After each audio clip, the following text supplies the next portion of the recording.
Mort, angoisse, folie ou encore solitude, comment Edvard Munch, appelé peintre de l'angoisse ou encore peintre de l'âme humaine, a su trouver public grâce à ses œuvres jugées morbides.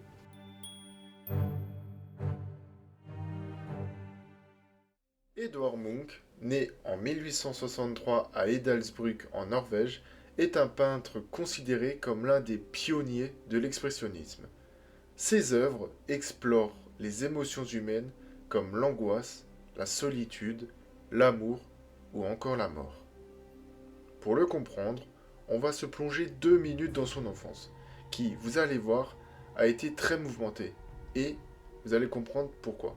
On commence par sa mère, qui meurt de la tuberculose lorsqu'il n'avait que 5 ans. Puis, autour de sa sœur, qui décède de la même maladie quelques années plus tard. Ces pertes, qui se sont présentées assez rapidement dans sa vie, plongent la famille dans un climat de tristesse et d'angoisse. Quant à son père, très religieux et anxieux, il parle souvent de péché, de punition divine et de mort, ce qui nourrit évidemment chez Munch une vision sombre de la vie. Très jeune, il est lui-même souvent malade et passe beaucoup de temps isolé à la maison, et c'est durant ces périodes qu'il commence à dessiner et à développer une sensibilité artistique qui va le suivre jusqu'à la fin. Mais forcément, ces expériences renforcent aussi chez lui une grande anxiété, des épisodes dépressifs et une peur constante de la maladie et de la mort. Vient l'âge adulte où ses troubles psychologiques deviennent plus visibles. Il souffre notamment de crises d'angoisse, d'instabilité émotionnelle et il a même développé une forte dépendance à l'alcool. En 1908, après une grave crise nerveuse accompagnée d'hallucinations et de paranoïa, il est interné dans une clinique psychiatrique et c'est cette période qui marquera par la même occasion un tournant dans sa vie et dans sa manière de peindre. Alors qu'il n'avait que 17 ans, il s'inscrit à l'école royale de dessin de Christiania. Au début, il peint dans un style assez réaliste, influencé notamment par ses professeurs et par les peintres de l'époque. Mais très vite, il se détache de ce style académique et commence à peindre des œuvres plus personnelles où il cherche à exprimer les émotions et les tourments intérieurs plutôt que la réalité telle qu'elle est. Et on reconnaît un peu là la même démarche que Vincent Van Gogh a eue. Sa carrière commence vraiment à se faire remarquer à la fin des années 1880, notamment avec son tableau L'enfant malade, qui est inspiré par la mort de sa sœur. Alors forcément à cette époque, comme avec Vincent Van Gogh, quand quelque chose sort du naturel, des codes artistiques, ça choque. Mais avec ce tableau, elle marque le début de son style très émotionnel qui fera de lui l'un des précurseurs de l'expressionnisme. J'ai choisi 3 de ses œuvres qui pour moi ont une importance particulière et dont j'ai envie d'expliquer leur histoire et les significations. Le premier tableau est La séparation. Ce tableau fait partie de la série La frise de la vie, dans laquelle Munch explore les grandes émotions humaines, l'amour, la jalousie, l'angoisse et la perte. Ce tableau est inspiré des relations amoureuses douloureuses de Munch. Il a souvent vécu l'amour comme quelque chose de très intense, mais aussi destructeur. Dans sa vie, plusieurs relations se sont terminées brutalement, et ce qui a renforcé chez lui l'idée que l'amour mène souvent à la souffrance et à la solitude. On va se pencher maintenant un peu plus sur l'analyse artistique et les messages cachés dans ce tableau. Dans Séparation, Munch utilise des lignes ondulées et des couleurs contrastées pour exprimer une rupture émotionnelle intense.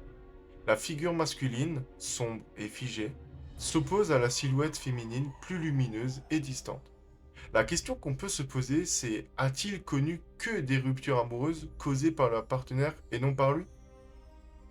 Le paysage, quant à lui, semble presque vivant, comme s'il absorbait la douleur du personnage. Pour ma part, j'ai aussi noté que ce tableau contient 2 parties. La partie de gauche, associée à l'homme qui en souffrance a toutes les couleurs fades, comme si Edward voulait accentuer cette solitude, et de l'autre côté, nous avons la femme avec des couleurs un peu plus claires, qui, dans l'ensemble, crée une atmosphère mélancolique. Avec son passé et cette scène qu'il a peint, on peut interpréter ce tableau de mille et une manières. Tout d'abord, on note une souffrance intérieure profonde liée à l'abandon et à la perte affective. Thème, comme vous l'aurez compris, récurrent chez Moon.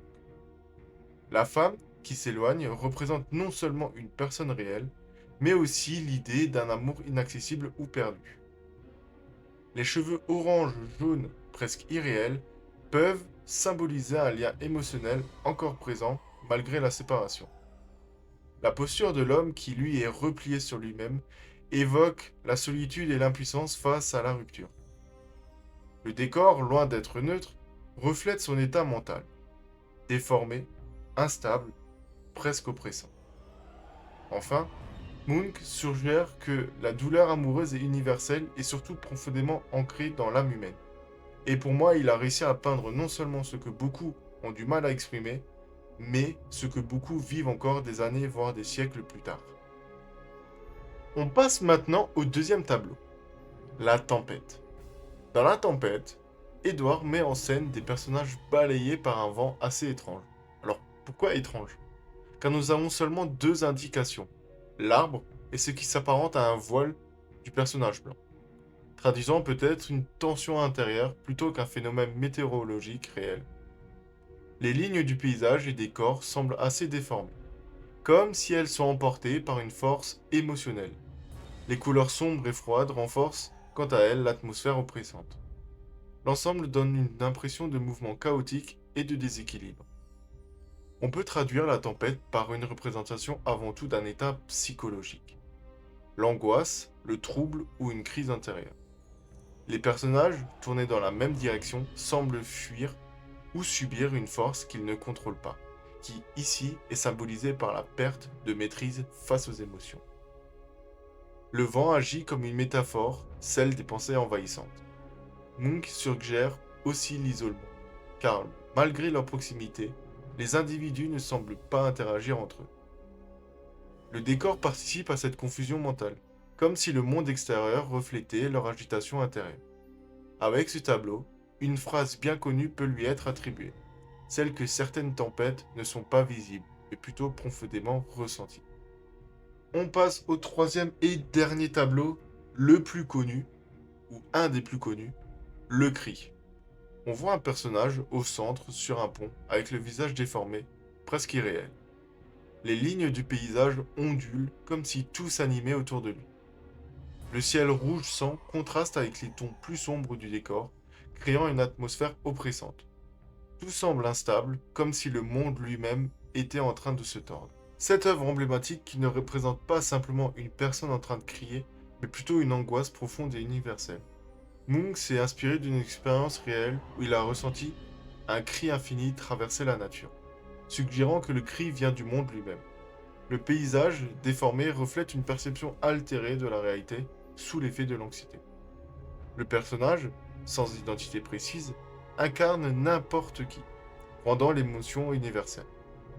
Les deux silhouettes en arrière-plan symbolisent l'indifférence des autres face à la souffrance intérieure. Enfin, le pont représente un passage fragile entre stabilité et perte de contrôle, renforçant l'idée d'un basculement psychologique.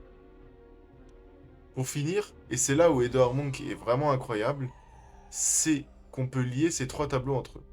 Alors pas que les trois tableaux que j'ai choisis évidemment, mais sans m'en rendre compte, on peut lier la séparation, la tempête et le cri. Écoutez bien, c'est là qu'opère la magie.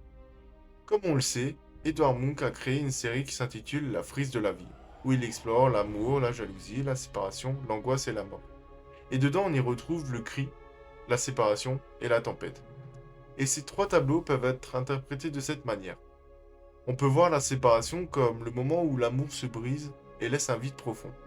Ce vide devient un chaos intérieur dans la tempête, où tout semble instable et agité.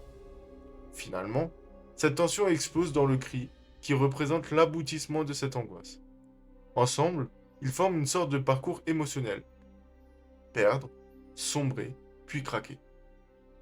Ce qui m'a fait sourire, c'est que, comme pour la vidéo sur Van Gogh, j'ai pris trois tableaux qui me parlaient le plus émotionnellement et personnellement à analyser. Et ce que donne l'analyse et l'interprétation de ces trois tableaux colle vraiment avec le cheminement de ce que Edouard a vécu. Au fond, si Edvard Munch continue de nous marquer autant, c'est peut-être parce que rien n'a vraiment changé. Ces tableaux ne parlent pas seulement de son époque, ils parlent de nous. car ce qu'il a ressenti il y a à peu près 2 siècles, nous le vivons encore aujourd'hui. La même douleur, la même solitude, le même cri silencieux qui traverse le temps sans jamais disparaître.